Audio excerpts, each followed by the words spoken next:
নমস্কাৰ সকলোকে এইটো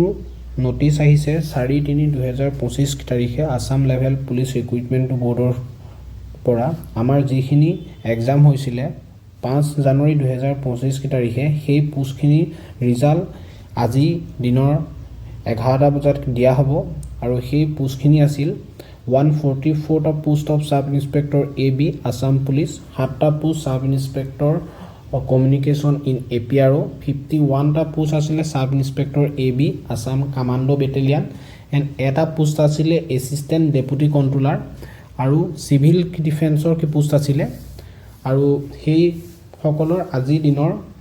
11টা বজাত ৰিজাল্ট দিয়া হ'ব আৰু তেওঁলোকৰ ফিজিক্যাল টেষ্টটো ষ্টাৰ্ট হ'ব 17 তাৰিখৰ পৰা 17 তাৰিখে হ'ব ফিমেলখিনিৰ SIUB আৰু SI2 কমিউনিকেশ্যন 18 তাৰিখে হ'ব SIAB আসাম কমান্ডো বেটেলিয়ানৰ ফিমেলখিনি আৰু মেলখিনি ষ্টাৰ্ট হ'ব 19 আৰু 20 তাৰিখে SIUB SI2 communication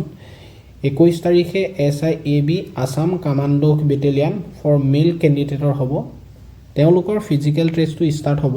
4th Assam police battalion কাহিলিপাৰাত আৰু তেওঁলোকে আজি নিজৰ ৰিজাল্টটো চাব পাৰিব আৰু 9 তাৰিখৰ দিনৰ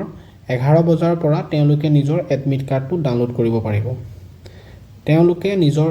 এডমিট কাৰ্ডটো ডাউনলোড কৰোঁতে নিজৰ এপ্লিকেশ্যন নাম্বাৰ নেম আৰু ডেট অফ বাৰ্থটো মাৰি তেওঁলোকে নিজৰ এডমিট কাৰ্ডটো ডাউনলোড কৰিব পাৰিব আৰু এছিষ্টেণ্ট ডেপুটি কণ্ট্ৰোলাৰ সিভিল ডিফেন্সৰ ফিজিক্যাল কেতিয়া হ'ব তাৰ এতিয়াও ডেট দিয়া হোৱা নাই তেওঁলোকেও আজি নিজৰ ৰিজাল্টটো চেক কৰিব পাৰিব আপোনালোকৰ যদি কিবা প্ৰবলেম হয় তেনেহলে দিনৰ 10টা বজাৰ পৰা সন্ধিয়া 5টা লৈকে এইটো তলত টোল ফ্ৰী নাম্বাৰ দিয়া আছে আপোনালোকৰ ইয়াত কন্টেক্ট কৰি নিজৰ এডমিট কাৰ্ডটো ডাউনলোড কৰিব পাৰিব বা নিজৰ ৰিজাল্টটো চাব পাৰিব আপোনালোকে সকলোৱে আজিৰ পৰা ফিজিক্যাল টেষ্টৰ বাবে